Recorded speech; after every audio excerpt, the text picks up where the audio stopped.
আমার নাম কবিতা। আমি মুম্বাই জেলের একজন মহিলা জেলর। শেষ পর্যন্ত কেন প্রতিদিন রাতে অপরাধী মহিলাদের অন্ধকার ঘরে খাঁটি ঘি দেওয়া হতো? এটি একটি উদ্বেগজনক প্রশ্ন। এই রহস্যটি জানতে পারলে আপনারও গায়ে কাঁটা দিয়ে উঠবে। মুম্বাই জেলের একটি ভীতিজনক ঘটনা। সেই রাতটি ছিল একটি ভয়াবহ রাত, যখন হঠাৎ আমাদের ঘরের দরজায় কড়া নাড়ার শব্দ হল।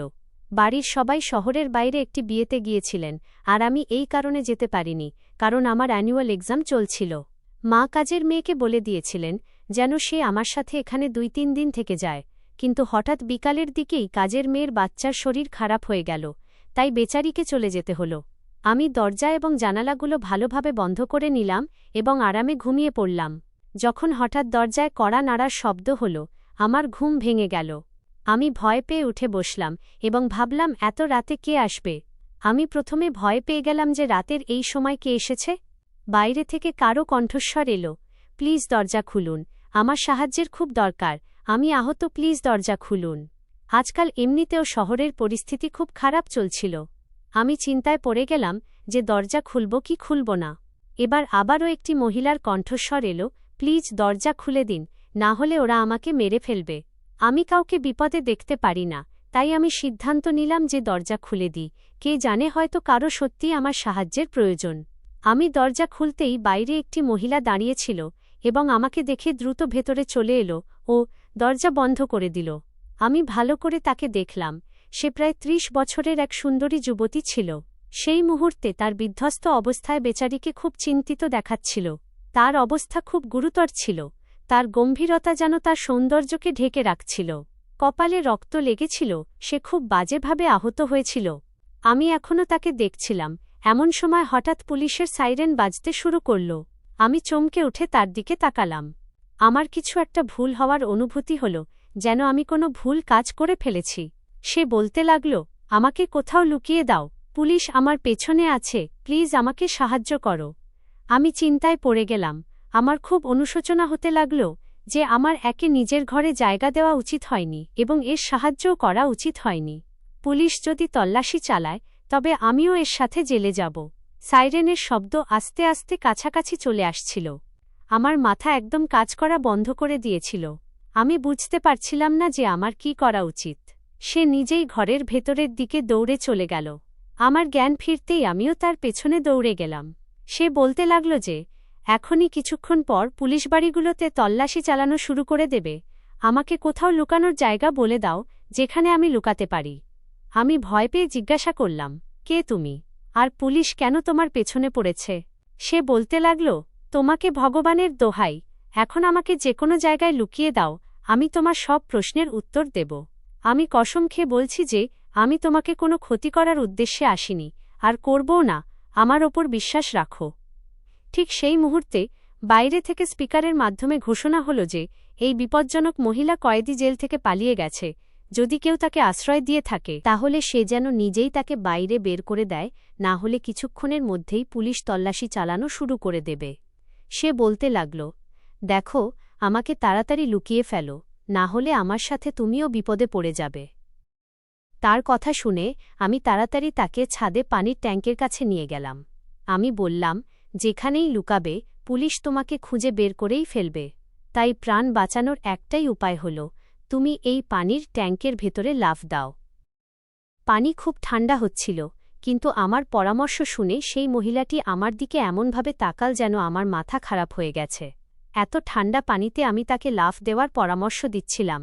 আমার মনে হল সে যেন আমাকে বলবে যে এত ঠান্ডা পানিতে লাফ দেওয়ার চেয়ে তো ভালো আমি নিজেকে পুলিশের হাতে তুলে দিই। কিন্তু পর মুহূর্তেই সে ঢাকনা তুলে ট্যাঙ্কের ভেতরে লাফিয়ে পড়ল।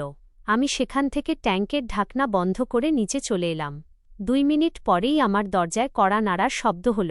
আমি দরজা খুলতেই আমার সামনে 2 জন মহিলা পুলিশ, অনেক মানুষ এবং আরও কিছু পুলিশ সদস্য দাঁড়িয়েছিল, যারা দরজা খুলতেই ভেতরে ঢুকে পড়ল।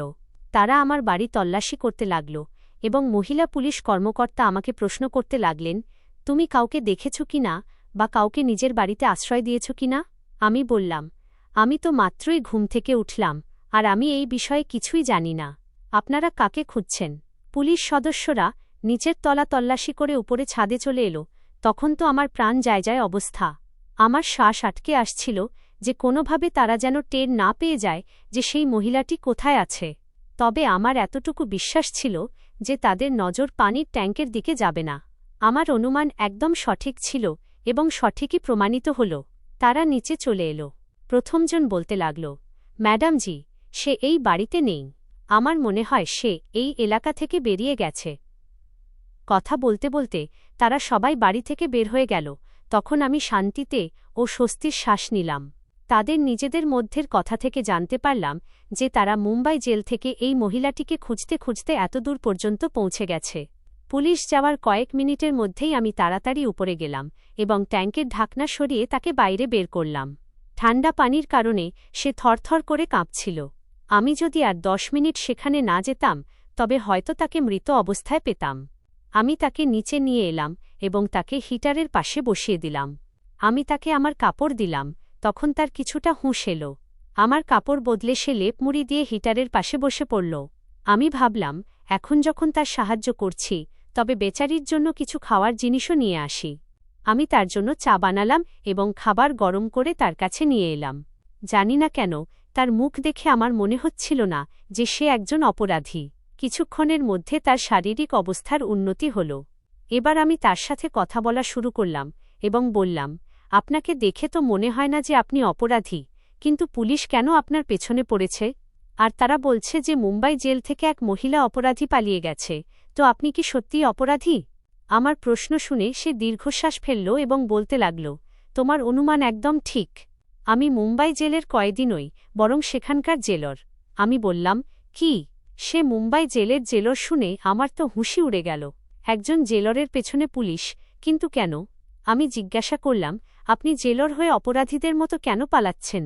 তখন সে বলতে লাগল, খুব লম্বা গল্প, শুনে কি করবে? আমি বললাম, দেখুন, আমি আপনাকে আমার বাড়িতে আশ্রয় দিয়েছি, আপনার সাহায্য করেছি, এখন আপনাকেও আপনার গল্প আমাকে শোনাতে হবে। কারণ আমি এসব আপনার কাছে এই জন্য জিজ্ঞাসা করছি, কেননা আমিও মুম্বাইয়ের একটি জেলে জেলরের পদের জন্য আবেদন করেছি। তাই আপনার গল্প শুনলে আমার জানা হয়ে যাবে যে সেখানকার পরিস্থিতি কেমন। সে বলতে লাগল, ঠিক আছে, তোমার যদি এতই জানার শখ হয়ে থাকে। আমার নাম গৌরী এবং আমি একটি খুব ভালো ও সম্মানীয় পরিবারের সন্তান। আমরা 2 বোন এবং 2 ভাই। আমার বাবা মুম্বাইয়ের ঠানেতে একজন হাবিলদার ছিলেন। আমার বাবা ছোটবেলা থেকেই আমাদের সত্য ও সততার শিক্ষা দিয়েছিলেন এবং এটাই বুঝিয়েছিলেন যে নিজের কাজের প্রতি সবসময় বিশ্বস্ত থাকা উচিত, কাজ যত সামান্যই হোক না কেন, আর মর্যাদা ছোট মিলুক বা বড়, কখনো নিজের ঈমানের সওদা করো না। আমার বাবা একজন সৎ ও ঈমানদার হাবিলদার ছিলেন। তাঁর পুরো চাকরি জীবনে তিনি কখনো 1 টাকার ঘুষ নেওয়াও মেনে নেননি। বাবার সাথে কাজ করা বন্ধুরা নিজেদের পাকা বাড়ি বানিয়ে ফেলল এবং ভালো জীবনযাপন করতে লাগল, কিন্তু দারিদ্র্যের কারণে আমাদের সংসার খুব কষ্টেই চলছিল। আমি বাবার খুব আদরের মেয়ে ছিলাম, তাই প্রায়ই ঘরের অবস্থার কারণে বিরক্ত হয়ে তাকে বলতাম, বাবা, তুমি অন্তত তোমার সাথে কাজ করা লোকদের তো দেখো, তারা কত উন্নতি করে ফেলেছে, তাদের থেকেই কিছু শেখো না। তাদের ঘরে সব ধরনের সুখ স্বাচ্ছন্দ্য আছে, তাদের ঘরে প্রতিদিন ভালো ভালো খাবার তৈরি হয়, আর আমাদের এখানে সেই শুকনো রুটি। আমরা তো দীপাবলিতেও ভালো খাবার তৈরি করতে পারি না, ভালো কিছু দেখা তো দূরের কথা। তাদের ছেলেমেয়েরা কত ভালো স্কুল কলেজে পড়াশোনা করে, আর আমরা তো সরকারি স্কুলে যাই। পরে আমাদের চাকরিও তো তেমনই মিলবে, কোনো ছোটখাটো ক্লার্কের মতো। বাবা হেসে বলতেন, বেটি রানী, তুই চিন্তা করিস না, তোর ভাগ্যে অনেক বড় ও উঁচুমানের চাকরি আছে। আমি হাসতে হাসতে বলতাম, কেন বাবা, আমি কি মুম্বাই জেলের জেলর হব নাকি? বাবা বলতেন, তো এতে এত অবাক হওয়ার কি আছে? তুই ভালো নম্বর পেয়ে সব পরীক্ষা পাশ করে যাবি, তো চাকরি পেয়ে যাবি। আমি হেসে বলতাম, বাবা, তুমিও কোন যুগে বাস করছ? আমার সুপারিশ থাকবে, তবেই তো কোনো চাকরি পাব, না হলে টাকা দিয়ে চাকরি করার মতো অবস্থা তো আমাদের নেই। বাবা আমাকে বলতেন, ঘুষও না, সুপারিশও না, কখনো জীবনে এই 2টি জিনিসের দিকে ঝুঁকে পড়ার কথাও ভাববি না। আমার বাবার অবস্থা তো এমন ছিল যে তিনি সততা ও কর্তব্যের জন্য নিজের প্রাণও দিয়ে দিতে পারতেন। আমার বোন স্কুলে পড়াতে শুরু করল এবং বড় ভাই বাবার অবসর নেওয়ার পর তার জায়গায় চাকরিতে ঢুকে গেল। আমি আমার একটা লক্ষ্য বানিয়ে নিয়েছিলাম যে আমাকেও মুম্বাই জেলের জেলর হতেই হবে। আর এর জন্য আমি আপ্রাণ চেষ্টা করে পরীক্ষার প্রস্তুতি নিতে লাগলাম এবং পরীক্ষাও দিলাম। আমার আশা ছিল যে আমার উদ্দেশ্য যদি ভালো হয় তবে আমার প্রার্থনাও শোনা হবে। আর সেটাই হল, আমি মুম্বাইয়ের জেলর হিসেবে নির্বাচিত হলাম। সেই দিনটি আমার জীবনের সবচেয়ে সুন্দর দিন ছিল। আমার সব স্বপ্ন পূরণ হয়ে গিয়েছিল। আমি খুব খুশি ছিলাম, যেন আমি জীবনের সবচেয়ে সুন্দর আনন্দটা পেয়ে গেছি। আমার স্বপ্ন সত্যি হয়েছিল। বাবা এই সুযোগে শুধু এটাই বলেছিলেন, জেলে নানা ধরনের সমস্যা তোমার সামনে আসবে, শুধু খেয়াল রাখবে, সততার সাথে নিজের ডিউটি পালন করবে। আমি আমার দায়িত্ব সামলে নিলাম। মুম্বাই জেল একটি বড় জেল ছিল এবং সেখানে বিপুল সংখ্যক মহিলা কয়েদি বন্দী ছিল। শুরুর দিকের দিনগুলো ছিল এবং আমার খুব ভালো লাগছিল, যেন আমার হাতে এক ক্ষমতা ছিল। আমি সেখানে সালাম ঠুকতাম আর আমার বুক গর্বে চওড়া হয়ে যেত। গৌরী এতদূর পর্যন্ত গল্প শুনিয়ে চুপ হয়ে গেল। তার এভাবে হঠাৎ চুপ করে থেমে যাওয়া আমাকে ব্যাকুল করে তুলল। আমি তার গল্পের মধ্যে এমনভাবে হারিয়ে গিয়েছিলাম যে আমার মনে হচ্ছিল যেন এসব কিছু আমার চোখের সামনেই ঘটছে। আমি অস্থির হয়ে বললাম, গৌরী, তারপর কি হল? আগে বলুন না। সে একটু শ্বাস নিয়ে নতুন করে বলা শুরু করলে আমি স্বস্তি পেলাম। সেখানে মহিলাদের তাদের অপরাধ অনুযায়ী বন্দী রাখা হতো। প্রতিদিন সকাল 6টায় জেলের দরজা খুলে দেওয়া হতো। তারপর মহিলারা প্রাতরাশ করত এবং তাদের দিয়ে কাজ করানো শুরু হতো।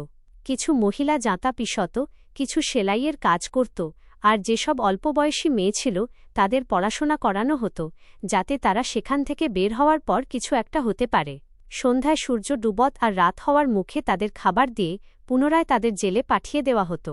শুরুর দিকের দিনগুলোতে অতটা ধারণা হয়নি যে এখানে কার কার দল তৈরি হয়ে আছে, কিন্তু ধীরে ধীরে আমি জানতে পারলাম যে কোনো মহিলা কার সাথে এবং কেন বন্ধুত্ব করে রেখেছে। সিনেমায় যেমনটা দেখানো হয় একটি জেল, তার চেয়েও অনেক বেশি ভয়াবহ হয়।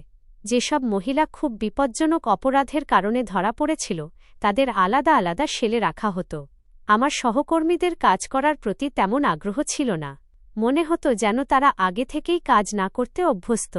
কিন্তু আমি তো প্রতিদিন বাবার কাছ থেকে সততার শিক্ষা নিয়ে আসতাম, তাই শুধু নিজে কাজ করতাম না, বরং নিজের সহকর্মীদেরও ছুটিয়ে কাজ করাতাম। আমার নরম স্বভাবের কারণে আমি কয়েদি মহিলাদের মাঝে খুব পরিচিত হয়ে উঠলাম, যার ফলে সেখানকার সব মহিলা আমাকে খুব পছন্দ করতে লাগল এবং আমার ওপর খুব খুশি থাকত।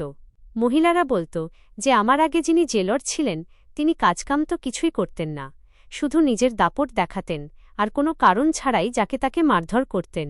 আমি সমস্ত পুলিশ কর্মচারীদের বলে দিয়েছিলাম যে কোনো মহিলার ওপর যেন হাত তোলা না হয়। যদি কেউ এমনটা করে তবে আমার চেয়ে খারাপ আর কেউ হবে না। একদিন আমি পরিদর্শনে গেলাম, তখন একটি মহিলা কাঁদতে কাঁদতে আমাকে বলল যে এক লেডি কনস্টেবল তাকে আজ কোনো কারণ ছাড়াই থাপ্পড় মেরেছে। শুনে আমার খুব রাগ হল যে নিজের ক্ষমতার অপব্যবহার করা তাকে কে শিখিয়েছে। আমি তাকে 1 সপ্তাহের জন্য সাসপেন্ড করিয়ে দিলাম। আমার কারণে জেলের পরিবেশ ভালো হতে লাগল। আমি মহিলাদের বিভিন্ন ধরনের কর্মসংস্থানমূলক কাজ শেখানো শুরু করলাম। আমার ডিউটিতে সেখানকার সবাই খুব খুশি ছিল এবং কাজের সুবাদের প্রথম বছরেই আমাকে পদক দিয়ে সম্মানিত করা হল। আমার কাজের খুব প্রশংসা করা হল, চারদিকে প্রচুর প্রশংসা পেলাম। এই সময়টাতেই আমার জন্য এক উচ্চ পদস্থ কর্মকর্তা মনীষের বিয়ের প্রস্তাব এলো, যাকে আমার বাড়ির লোকেরা আমার জন্য পছন্দ করলেন এবং আমার বিয়ে হয়ে গেল। আমার স্বামী ঠিক তেমন ভাবধারার মানুষ ছিলেন যেমনটা আমার বাবা ছিলেন, তাই আমি আমার জীবনে খুব সুখী ছিলাম। ডিউটি এবং সংসার খুব সুন্দরভাবে চলছিল, সবকিছু ঠিকঠাক যাচ্ছিল। কিন্তু বলে না, মানুষের পরীক্ষা তখনই আসে যখন সে জীবনের অতিরিক্ত সুখে হারিয়ে যায়। আমার কপালও যেন আমার এই শান্তি সহ্য করতে পারল না। সেই সময়টাতেই জেলের বাইরে থেকে ঘি ভর্তি কিছু ছোট ছোট কৌটো ভেতরে আসা শুরু করল। শুরুর দিকে আমি তেমন একটা নজর দিইনি, কারণ আত্মীয় স্বজনরা প্রায় এই ধরনের জিনিসপত্র ভেতরে পাঠাত। নিচে আপকে দিয়ে গয়ে পাঠ কা পুরা বাঙালি অনুবাদ হ্যায়। কিন্তু যখন টানা এভাবে প্রতিদিন দেশি ঘিয়ের কৌটা জেলে আসা যাওয়া করতে লাগল, তখন আমি অবাক হয়ে গেলাম। এই বিষয়টা আমার ঠিক হজম হচ্ছিল না যে এখানে কি হচ্ছে। আমার মন ও মস্তিষ্ক বলছিল যে নিশ্চিতভাবেই কিছু একটা গোলমাল আছে। আমি ভাবলাম আমাকে বের করতেই হবে যে প্রতিদিন দেশি ঘিয়ের কৌটা কার কাছে যায় এবং কে আনায়। একজন ভালো জেলার সে হয় যে কয়েদিদের মধ্য থেকেই নিজের গুপ্তচর তৈরি করে নেয়, যাতে সে মুহূর্তের খবর পেতে পারে।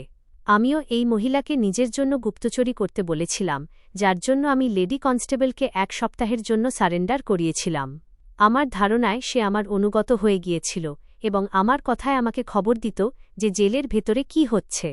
তাই একদিন আমি দেশি ঘিয়ের সবকটি কৌটা খোলালাম এবং ভালো করে কৌটাগুলোর তল্লাশি নিলাম, কিন্তু কৌটায় দেশি ঘি ছিল। আমি সেই মহিলাকে ডেকে পাঠালাম যে আমাকে সমস্ত খবর দিত। আমি তাকে বললাম, আমাকে ভেতরে খোঁজ নিয়ে বলো, এই দেশি ঘিয়ের কৌটাগুলো শেষ পর্যন্ত কার জন্য আসে, কেই বা এগুলো ব্যবহার করে আর কেনই বা করে। আমাকে 2 দিনের মধ্যে পুরো রিপোর্ট তৈরি করে দাও। আমার ডিউটি বেশিরভাগ সময় দিনের বেলাতেই হতো, আর রাতের বেলা অন্য একজন জেলার ডিউটিতে চলে আসত। দিনের বেলা তো কারও সাহসী হতো না যে আমার উপস্থিতিতে এমন কিছু হয়ে যাক, কিন্তু রাতের বেলা এখানে কি হয় তার গ্যারান্টি আমি দিতে পারতাম না। এই কারণেই গুপ্তচরকে কাজে লাগিয়ে দিয়েছিলাম। আমি মাঝখানে থামিয়ে দিয়ে জিজ্ঞাসা করলাম, গৌরী, আপনার কি দেশি ঘিয়ের কৌটার কারণেই সন্দেহ হয়েছিল? আমার প্রশ্নে জেলার গৌরী হ্যাঁ সূচক মাথা নেড়ে বলল, হ্যাঁ, প্রতিদিন অনেকগুলো দেশি ঘিয়ের কৌটা জেলের ভেতরে যেত এবং আমার মতে এটা স্বাভাবিক ব্যাপার ছিল না।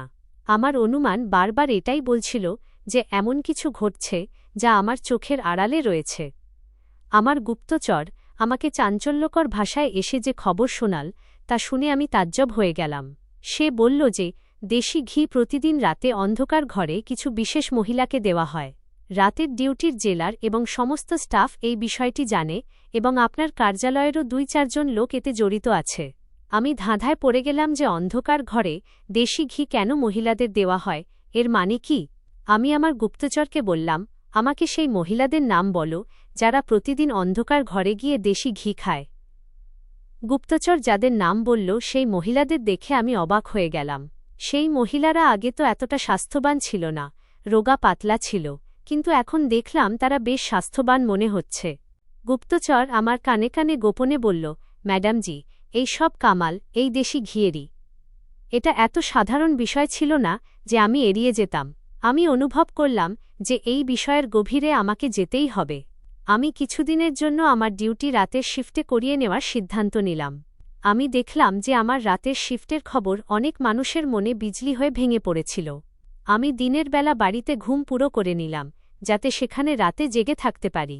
রাত 9টা বাজতেই আমি দেখলাম লেডি কনস্টেবল চুরি করে কোথাও যাচ্ছে। আমি ভাবলাম এর পেছনে গিয়ে দেখি, আর আমি ধীরে ধীরে তার পিছু নিতে লাগলাম যে সে কোথায় যায়। আমি যা দেখলাম তা আমাকে সতর্ক করে দিল, কারণ একটি অন্ধকার ঘরে সে কয়েদি অপরাধী মহিলাদের দেশি ঘি দিচ্ছিল। প্রথম অবাক করার মতো বিষয় তো এটাই ছিল যে রাতের এই সময় দেশি ঘি খাওয়ার কি দরকার ছিল, আর তার চেয়েও বড় কথা যে জেলের একদম শেষের অন্ধকার ঘরে যাওয়ার কি মানে হয়। আমি 2-3 দিন এই একই রুটিন দেখলাম, কিন্তু এর বাইরে অন্য কোনো বড় বিষয় আমার নজরে আসতে পারল না। আমি কিছু জিজ্ঞেস করে ওদের সতর্ক হওয়ার সুযোগ দিতে পারছিলাম না, তাই আমি চুপচাপ সবকিছু দেখছিলাম, যাতে কখনো তো সুযোগ আসবে যখন অন্য কোনো প্রমাণ পাওয়া যাবে। আর প্রমাণ অবশেষে একদিন পেয়েই গেলাম। সেদিন রাত 11টা বেজেছিল। আমি আমার মাথা টেবিলে রাখলাম এবং ইচ্ছাকৃতভাবে চোখ বন্ধ করে নিলাম, যাতে কেউ দেখলে এটাই ভাবে যে আমি ঘুমাচ্ছি। অল্প কিছুক্ষণ পার হতেই আমার অফিসে কেউ এলো। পায়ের শব্দ শুনেই আমি চিনতে পারলাম যে সে লেডি কনস্টেবল। সে আমাকে ঘুমাতে দেখে বাইরে চলে গেল। সে কাউকে বলতে লাগল, মনে হচ্ছে ম্যাডামকে যে ঘুমের ওষুধ দেওয়া হয়েছিল তা কাজ করে দিয়েছে। ম্যাডাম ঘুমাচ্ছেন, আর মাত্র কয়েক ঘন্টা বাকি আছে, তাই ওই মহিলাদের গিয়ে বলো তাড়াতাড়ি তাদের কাজ শেষ করতে। কিছুক্ষণের মধ্যেই তারা দুজনে সেখান থেকে চলে গেল। আমি অবাক হয়ে ভাবলাম যে শেষ পর্যন্ত জেলে এসব কি হচ্ছে যার খবর আমার কাছে ছিল না, এবং আমার নাকের নিচেই সবকিছু ঘটছে। ওদের কথা শুনে আন্দাজ হল যে যা ঘটছে ওই অন্ধকার ঘরেই ঘটছে। তখনই আমি ওঠার চেষ্টা করলাম, যাতে গিয়ে দেখতে পারি ওখানে কি হচ্ছে। উঠতেই আমার মাথা ঘুরতে লাগল, আমার চক্কর আসছিল। মনে হচ্ছিল যে আমার চায়ে যে ঘুমের ওষুধ মেশানো হয়েছিল তা এবার কাজ করা শুরু করে দিয়েছিল। আমি সেখানেই ঘুমিয়ে পড়লাম এবং সকাল পর্যন্ত আমার কোনো খবর ছিল না যে আমি কোথায় আছি। সকালে উঠলাম তো মাথা ভারী লাগছিল, তাই বাড়ি চলে গেলাম। বাড়ি যাওয়ার আগে ওই মহিলাদের সেলের দিকে এলাম, যাতে ওদের ব্যাপারে কোনো কথা জানতে পারি, কিন্তু সেখানে সবকিছু স্বাভাবিক মনে হওয়ায় আমি বাড়ি ফিরে এলাম। বাড়ি এসে আমি ভাবতে লাগলাম যে এই কনস্টেবলের সাথে দ্বিতীয় ব্যক্তিটি কে ছিল যার সাথে সে কথা বলছিল। এরপর আমি রাতে আবার ডিউটিতে গেলাম। আমি সিদ্ধান্ত নিয়েছিলাম যে আমাকে কি করতে হবে। আমাকে গতকালের মতোই চা দেওয়া হবে, কিন্তু আজ আমি তা পান করিনি, পাশের ওয়াশ বেসিনে ঢেলে দিলাম এবং খালি কাপ রেখে চোখ বন্ধ করে নিলাম। কিছুক্ষণ পর সে কাপ নিতে এলো এবং আমাকে ঘুমাতে দেখে আশ্বস্ত হয়ে বাইরে চলে গেল। কিছুক্ষণ পর আমিও বাইরে বেরিয়ে এলাম। রাত 11টা বাজছিল। জেলে চারপাশের আলো বন্ধ ছিল, চারদিকে শুধু অন্ধকার আর অন্ধকার। আমি চুপচাপ সেই দিকে এগিয়ে গেলাম যেখানে অন্ধকার ঘরে ওই মহিলারা থাকত, যারা প্রতিদিন দেশি ঘি খেত। কিন্তু আজ সেখানে ওই ঘরে অন্ধকার ছিল না, কেউ মোবাইলের টর্চ জ্বালিয়ে রেখেছিল। আমি এক মুহূর্তে ওদের সবার ওপর চিৎকার করে উঠলাম। আমি উকি দিয়ে চিৎকার করে বললাম যে এসব কি।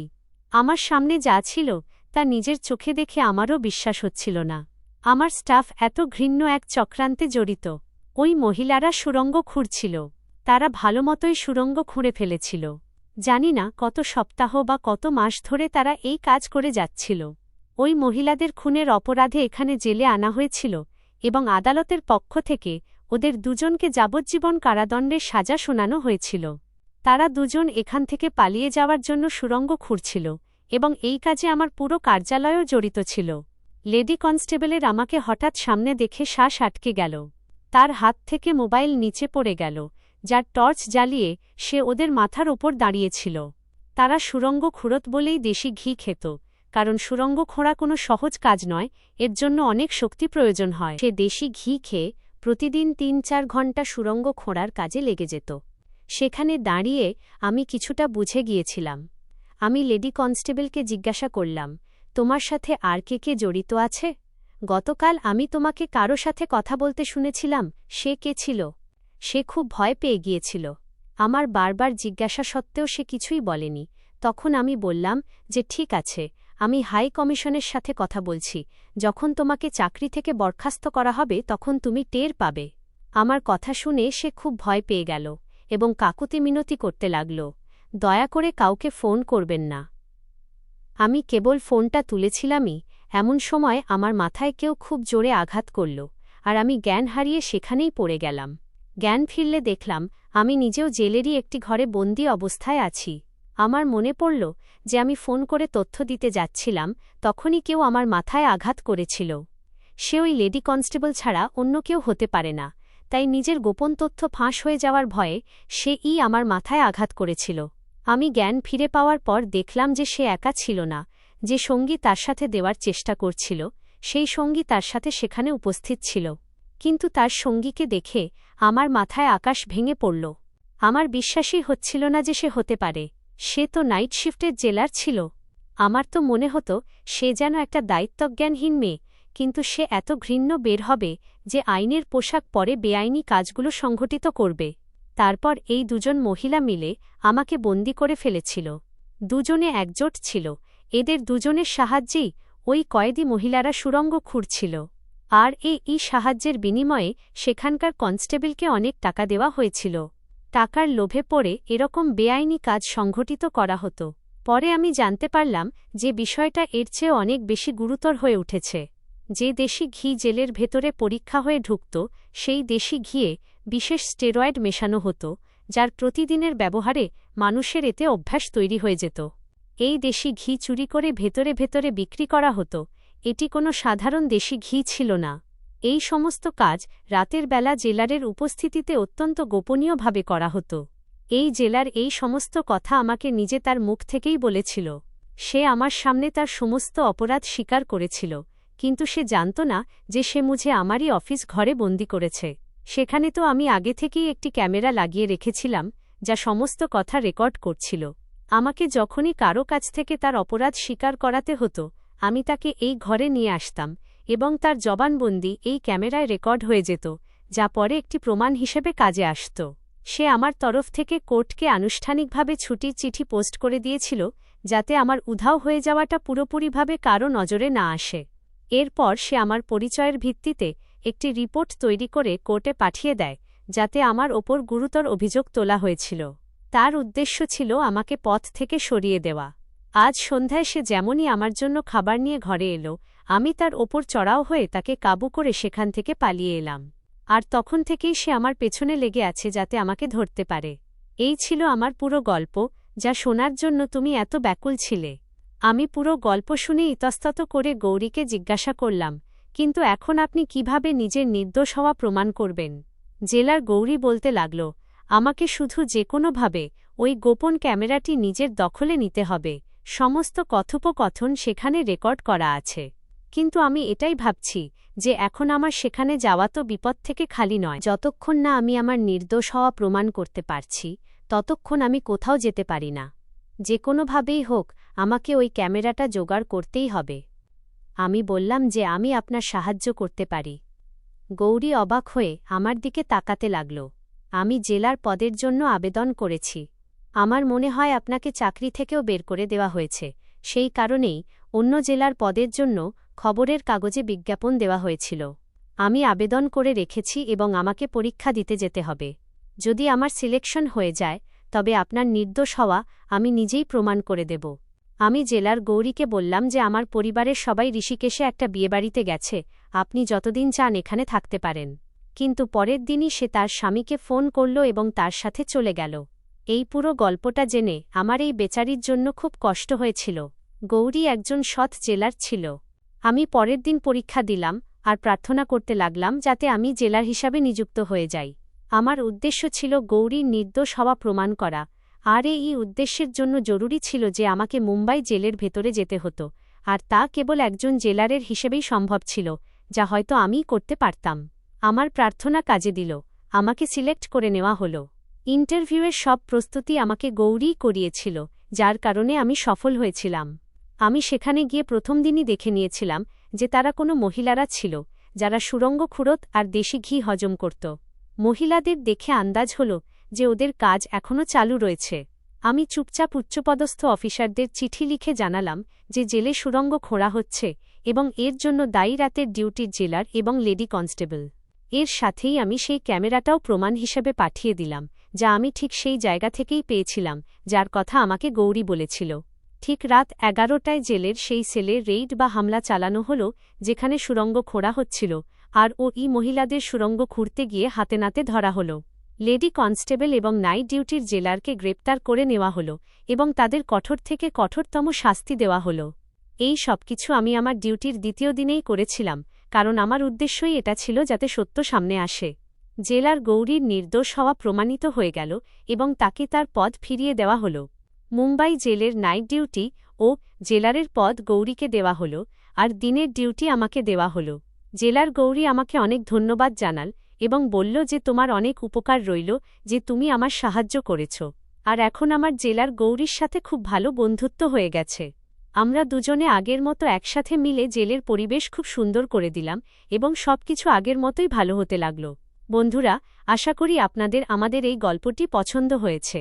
গল্পটি পছন্দ হয়ে থাকলে ভিডিওটিতে লাইক করুন, চ্যানেলে নতুন হয়ে থাকলে চ্যানেলটি সাবস্ক্রাইব করুন এবং হ্যাঁ, নোটিফিকেশন বেলটি অবশ্যই প্রেস করুন যাতে পরবর্তী আপডেট সবার আগে আপনি পান।